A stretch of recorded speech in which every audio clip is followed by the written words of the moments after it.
The auctioneer's voice rang out, branding her cursed as the crowd jeered and turned away. But when he stepped forward and claimed her as blessed to be his, it left everyone asking what kind of man sees light where others only see shadows. The dust kicked up by 100 boots hangs in the air like a death shroud over the auction yard in Dustridge, Texas. It's 1,884, and the summer heat beats down mercilessly on the crowd gathered for what they're calling the charity auction, though there's nothing charitable about the cruel laughter echoing through the packed yard. I stand at the edge of the crowd, my hat pulled low, watching as families, livestock, and broken dreams get sold to the highest bidder. These auctions always draw the worst kind of people, vultures circling misfortune, looking for bargains built on other folks' pain. Then I see her. She's led forward like a prisoner to the gallows, her head down, shoulders curved inward, as if she's trying to disappear into herself. The woman can't be more than 25, with auburn hair that catches the sunlight despite the dirt and neglect. Her dress is patched and faded, but it's clean. She's got dignity, even in this hell.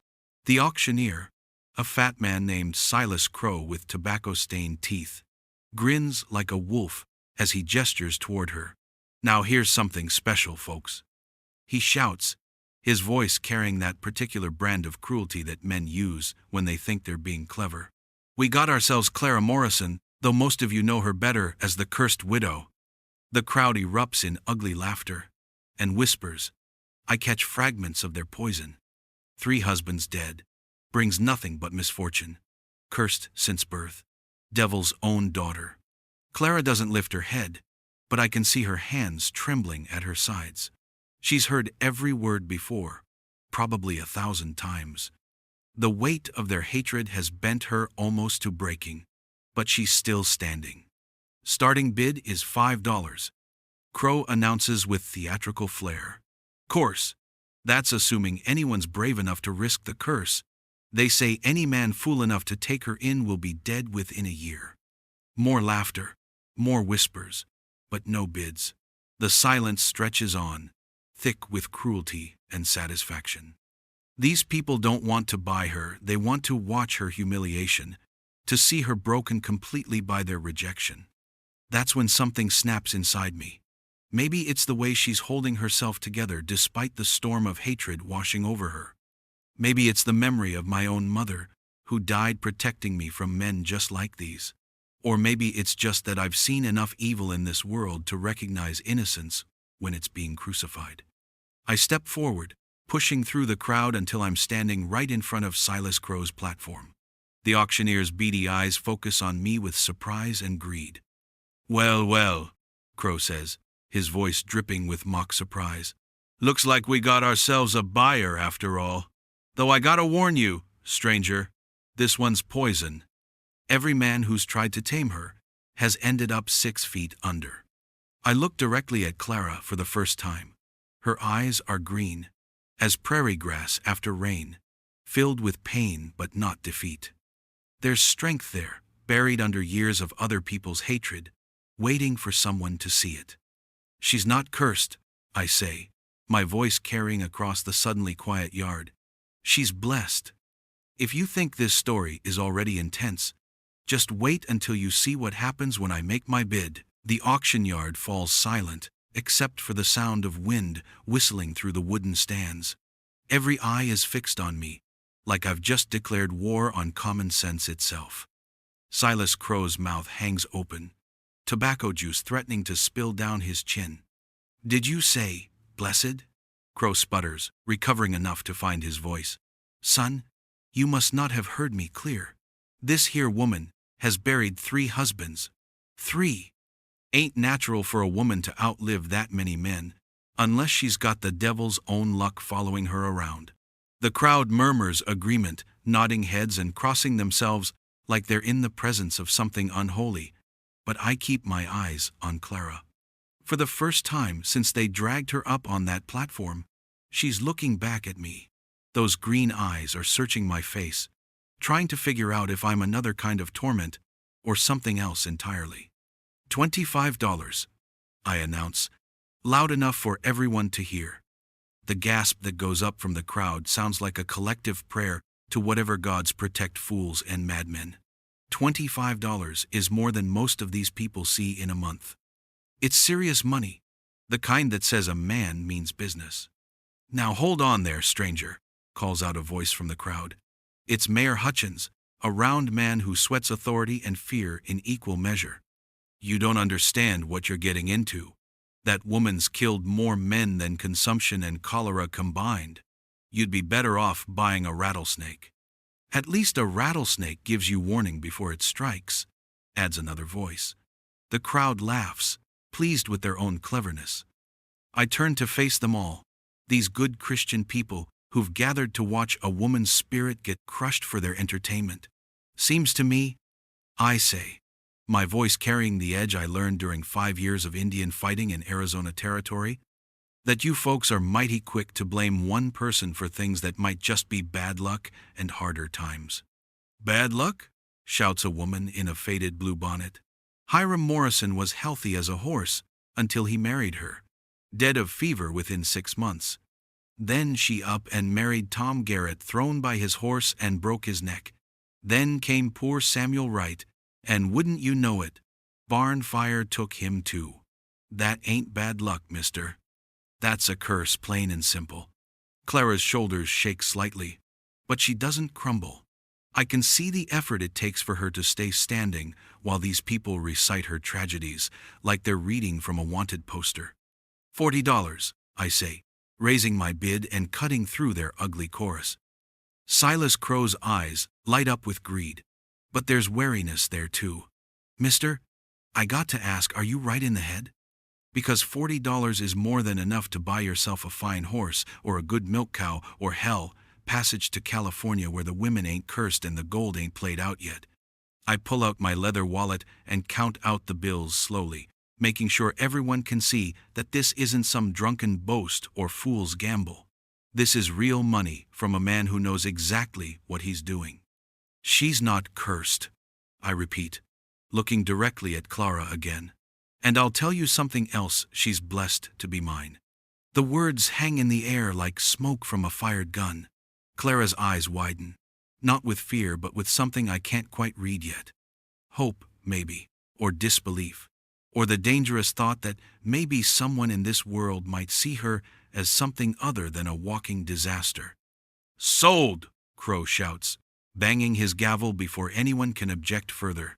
$40 to the gentleman with more courage than sense. As I walk toward the platform to claim what's mine, I hear the whispers starting already. "Dead within a month. Should have known better. Lord help his soul."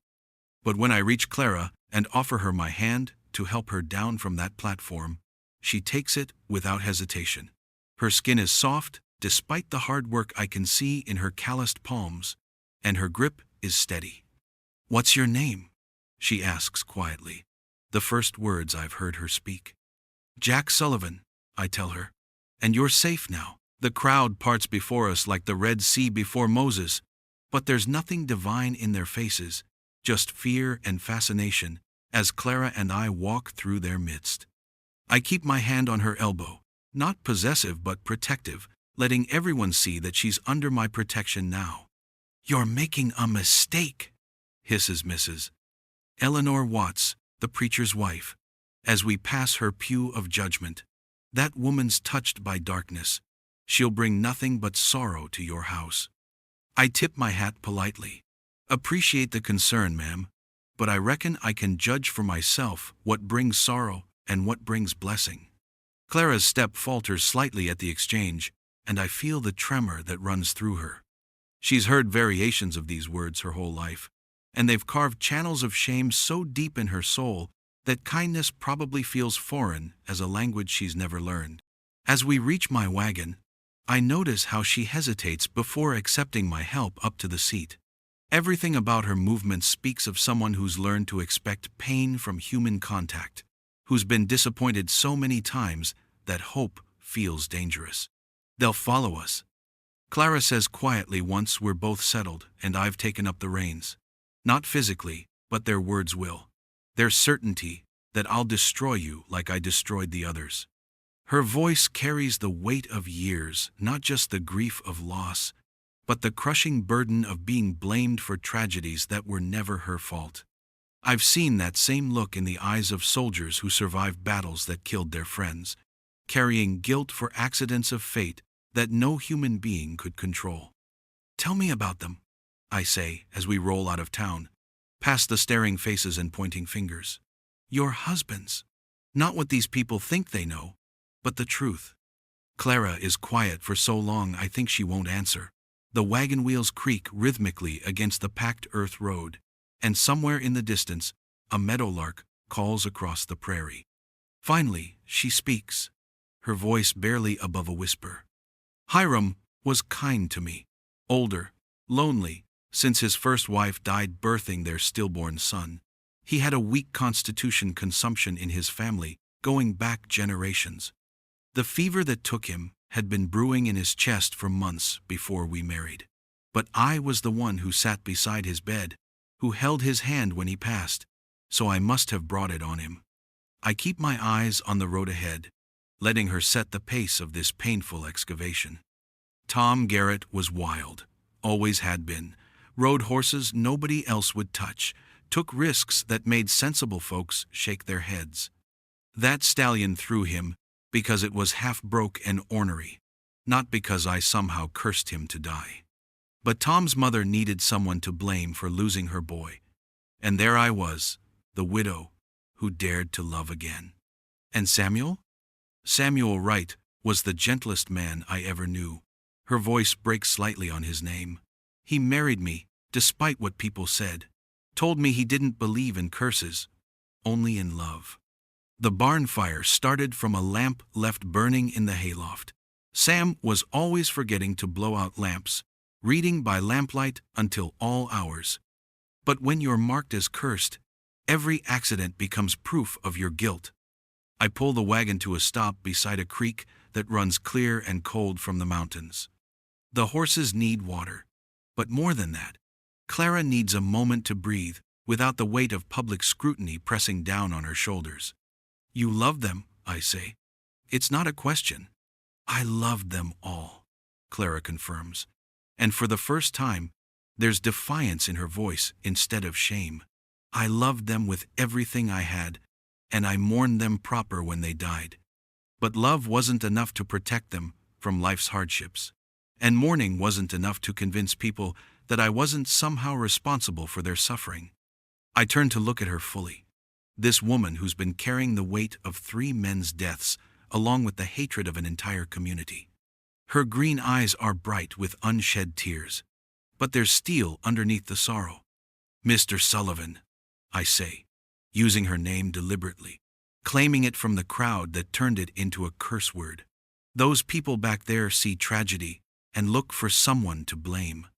But I see a woman strong enough to love 3 times despite knowing the pain that love can bring. That's not cursed, that's blessed with a courage most people will never understand. The sun beats down mercilessly as we follow the winding trail toward my ranch. But Clara seems more comfortable now that we're away from the accusing eyes of Dustridge. She sits straighter on the wagon seat, and I catch her stealing glances at the landscape around us. Rolling hills dotted with mesquite and live oak, cattle grazing in the distance, the vast blue sky that stretches to infinity in every direction. How far? She asks. And there's something different in her voice now. Less defeat, more curiosity. About 10 miles, I tell her. Far enough from town that neighbors mind their own business, close enough that we can get supplies when we need them. It's good land, water runs year-round, from springs up in the hills. Grass grows thick enough to support a decent herd. Clara nods, and I can see her mind working, probably wondering what kind of life awaits her in this place I'm describing. She's been bought and sold like property, but I need her to understand that what's between us now isn't ownership, it's opportunity. Why did you bid on me? She asks suddenly, the question that's been burning in her mind since the auction yard finally breaking free. You could have had your pick of any unmarried woman in 3 counties. Why choose someone the whole world believes is cursed? I consider my answer carefully, Because the truth matters more than charm right now. My mother died when I was 12, I say. Fever took her, same as it takes lots of folks out here. But my father? He couldn't accept that sometimes people just die for no reason anyone can prevent. He needed someone to blame.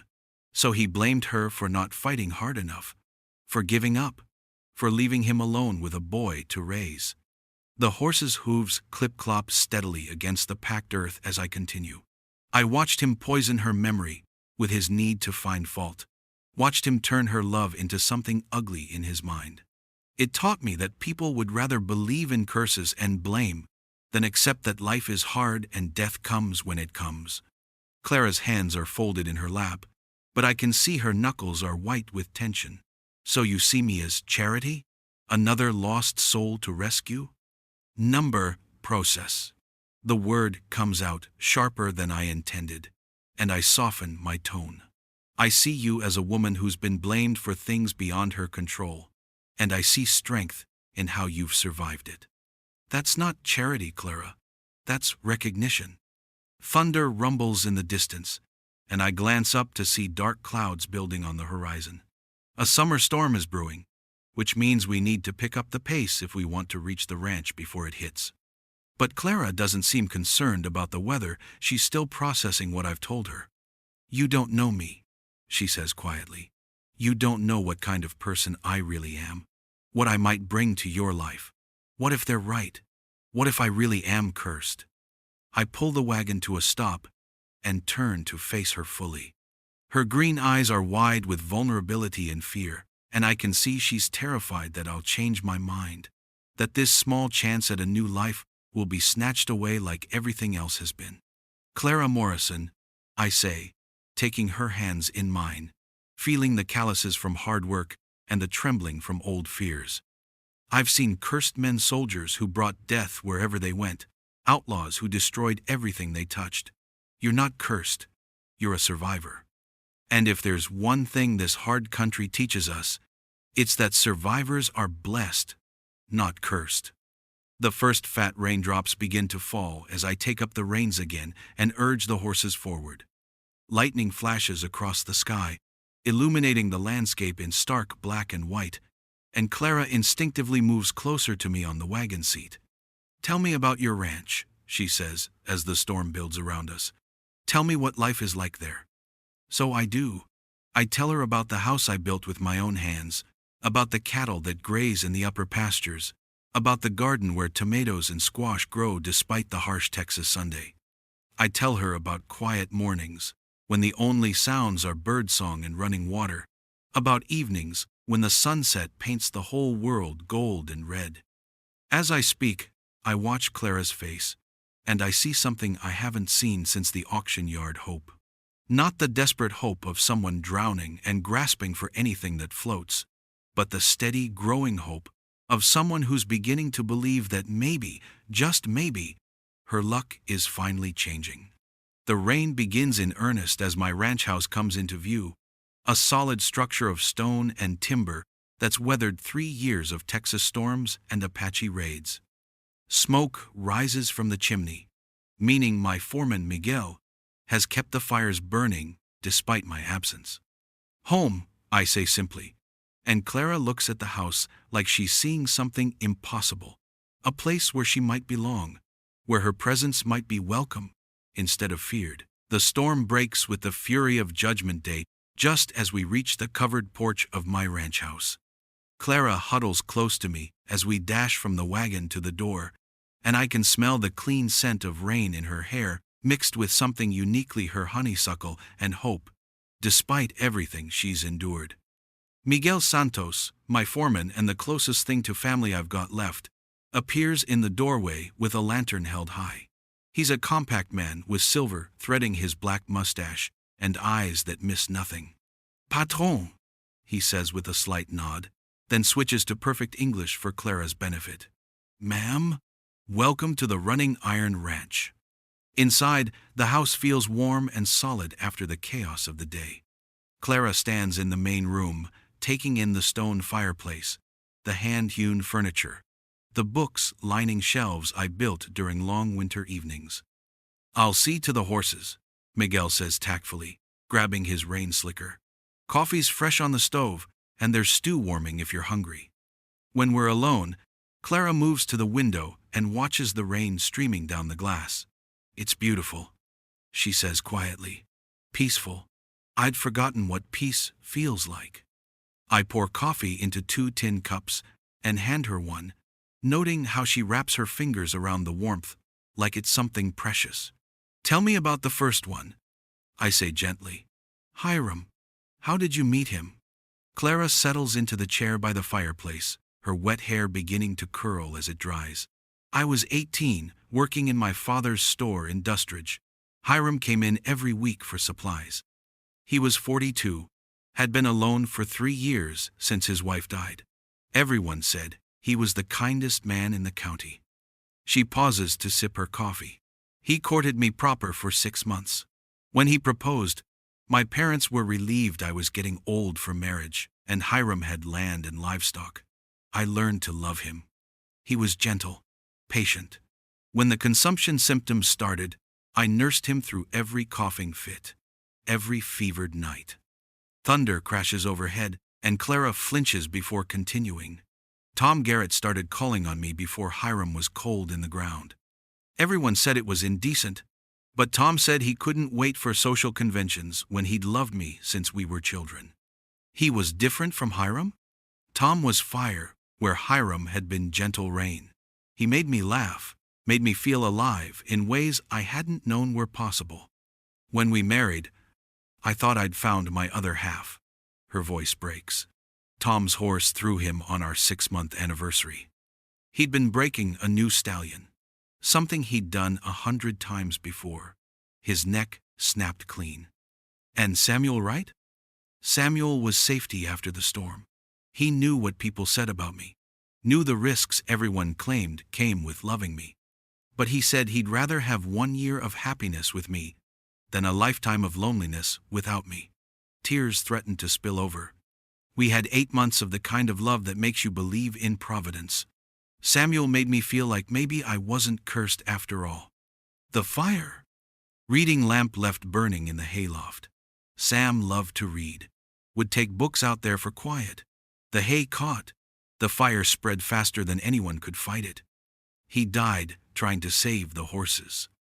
Clara looks directly at me, her green eyes bright with tears and fierce with defiance. 3 good men, Jack. 3 men who loved me and died for it. How do I know you won't be the 4th? I move to kneel beside her chair, taking her hands in mine. Because I'm not afraid of their ghosts, Clara. And I'm not afraid of whatever curse people think you carry. I've seen real evil in this world, and you're not it. Dawn breaks clear and cool after the storm, painting the Texas sky in shades of rose and gold. I wake to the sound of Clara moving quietly in the kitchen, standing at the window with coffee, watching the sunrise like she's seeing one for the first time. Sleep well? I ask, though I know she didn't. I heard her pacing during the night, wrestling with memories and fears that won't be banished by daylight and good intentions. Better than I have in months, she says, and despite the dark circles under her eyes, I think she might be telling the truth. It's beautiful here, Jack. Peaceful, in a way I'd forgotten was possible. Over the next few weeks, Clara settles into life at the Running Iron Ranch, like a bird learning to trust a new nest. She starts small, mending clothes, organizing the kitchen with efficiency that Miguel openly admires, tending a herb garden where mint and sage grow wild despite the harsh country. But it's not just domestic tasks that reveal Clara's true nature. When a coyote gets into the chicken coop, she tracks the predator to its den and shoots it clean. When fence posts need replacing, she works alongside Miguel and me, driving posts and stretching wire with hands that remember farm work. She's strong, that one, Miguel tells me one evening as we watch Clara gentling a half-wild Mustang I've been trying to break for weeks. Not just in body, but here. He taps his chest. She has the strength of someone who has survived great sorrow. The Mustang, a paint mare with wild eyes and scars from barbed wire, responds to Clara's patient touch in ways that surprise us both. Within days, the horse follows her around the corral like a devoted dog. "What's her name?"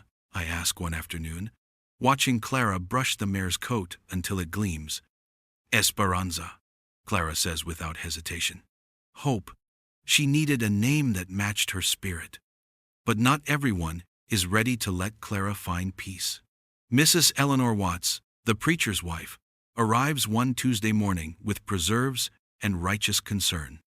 "Mr. Sullivan," she says, accepting Clara's coffee while delivering warnings wrapped in Christian charity, "I feel obligated to speak plainly about the danger you're courting. That woman has been the death of 3 good men." Clara doesn't flee or crumble. Instead, she refills Mrs. Watts' coffee cup with steady hands and speaks with quiet dignity. "Mrs. Watts, I appreciate your concern for Mr. Sullivan's welfare. But I think you'll find that the Lord judges hearts, not reputations, and my heart holds nothing but gratitude for the kindness I've found in this house." After Mrs. Watts leaves, clearly disappointed by the lack of drama, Clara sits on the porch, steps, and stares at the horizon. "It's exhausting," she says quietly, "having to prove over and over that I'm not the monster they think I am." I sit beside her, close enough that our shoulders touch. "You don't have to prove anything to them, Clara. You only have to prove it to yourself." "Do you ever think about marriage, Jack? About having a family?" "I think about it more since you came here," I tell her honestly. "But I won't ask that of you until you're ready, until you believe that love doesn't have to end in tragedy." Clara looks at me with those green eyes that have seen too much sorrow, and for the first time since I've known her, I see something that might be the beginning of hope. The trouble comes on a Saturday in late September, when the autumn air carries the scent of dying grass and wood smoke. I'm in the upper pasture with Miguel, checking on cattle, when we see thick black smoke rising from the direction of the ranch house. Serious fire, not just a cooking accident. We ride hard down the hillside, my heart hammering as I pray we're not too late, that Clara is safe. As we crest the last hill, I can see the fire isn't at the house, it's the barn, and it's already too late to save it. Clara stands in the yard with a bucket in her hands, her dress singed and face streaked with soot, watching our barn burn like a funeral pyre. But what stops my blood cold isn't the fire, it's the group of men standing nearby, watching the destruction with satisfaction instead of concern. Billy Hutchins, the mayor's worthless son, stands with 3 drinking companions, all holding torches and wearing grins that tell me this fire wasn't any accident. They'd come calling while I was away, expecting to find Clara alone and helpless. "Well, well," Billy calls out as Miguel and I dismount. "Looks like the curse finally caught up with you, Sullivan. Shame about the barn, but I reckon it won't be the last thing to burn around here." Clara speaks first, her voice carrying across the yard with surprising strength. "The fire started when Mr. Hutchins and his friends rode into the yard with torches, making threats about what happens to men who consort with cursed women. I saw them throw burning brands into the hay." Billy's grin falters as he realizes Clara isn't the cowering victim he expected. "You got any proof we done anything wrong? Could be that curse of yours just caught up with another building." That's when I notice Clara isn't alone. 3 of our neighbors stand with her: old Pete Jameson, Doc Miller, and Maria Santos, Miguel's wife. "I saw them do it," Pete says, his weathered face hard as granite. "Heard Billy bragging about teaching Sullivan a lesson about keeping bad company." Doc Miller nods agreement.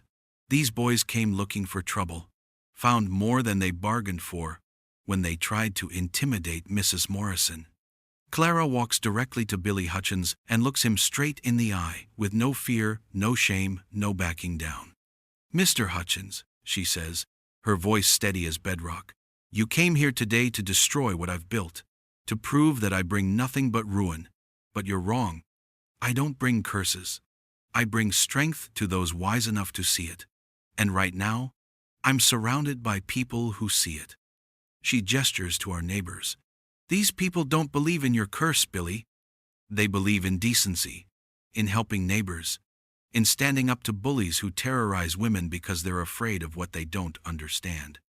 You can burn my barn, Clara continues, never breaking eye contact. You can spread your lies and try to turn people against me. But you can't make me believe I'm cursed anymore, because I know the truth now. I'm blessed. Blessed with love, blessed with friends, blessed with a man who sees my worth when others see only fear. Billy looks around at the faces surrounding him, realizing his intimidation tactics have backfired spectacularly. Instead of driving Clara away, he's only proven her strength and revealed his own cowardice. This ain't over, he mutters, but the fight has gone out of him. He and his companions mount their horses and ride away, leaving behind the smoking ruin and something far more important, proof that Clara Morrison is no longer the frightened woman who'd arrived at my ranch months ago. As the smoke clears and our neighbors help assess the damage, I realize something fundamental has changed. Clara isn't just surviving anymore, she's thriving, defending her home with courage that shines brighter than any fire. 3 months later, the new barn stands tall against the winter sky, built with timber donated by neighbors who've come to see Clara not as a curse, but as a blessing to our community. On Christmas Eve, our house glows with warmth as Clara puts finishing touches on the feast she's prepared. Miguel and Maria are here with their children, along with Pete Jameson, Doc Miller, and several other neighbors who've become genuine friends. Hard to believe it's only been 8 months, Clara says as we stand on the porch, watching snow fall. Feels like a lifetime since that auction. I put my arm around her shoulders. Good lifetime or bad lifetime? The best lifetime, she says simply. The kind I never thought I'd be allowed to have. The letter that arrived yesterday has Clara glowing with quiet joy. Sheriff Thomas from Dustridge wrote that Billy Hutchins and his companions were arrested for arson. 3 other ranchers came forward with similar stories, and the territorial judge sentenced the whole group to 2 years of hard labor. Justice, Clara had said. Not revenge, but justice. Now Clara takes my hand and pulls me deeper into the porch shadows. The snow continues to fall, muffling sound and wrapping the world in peaceful silence. Jack Sullivan, she says, using my full name. I need to tell you something, and I need you to listen with your whole heart. When I was standing in that auction yard, when Silas Crow was cursing me and the crowd was laughing, I thought my life was over. But you saw something different. You saw blessing where they saw curse, strength where they saw weakness. She reaches into her pocket and pulls out a simple gold band that catches the light like a promise. This was my grandmother's ring, Clara says, the only thing of value I had left after the auction. I've been carrying it for months, waiting for the courage to say what I'm about to say. Snow falls around us like blessings from heaven, as Clara Morrison drops to one knee on my porch and looks up at me with eyes full of love and determination. Jack Sullivan, she says, her voice strong despite the tears streaming down her cheeks. You said I was blessed to be yours. Now I'm asking you to be blessed to be mine.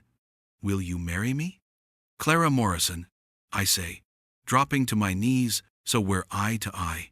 Nothing would make me more blessed than spending the rest of my life proving that love doesn't have to end in tragedy. I take the ring and slide it onto my finger, feeling the weight of her grandmother's blessing. Then I kiss her, soft and sweet in the falling snow.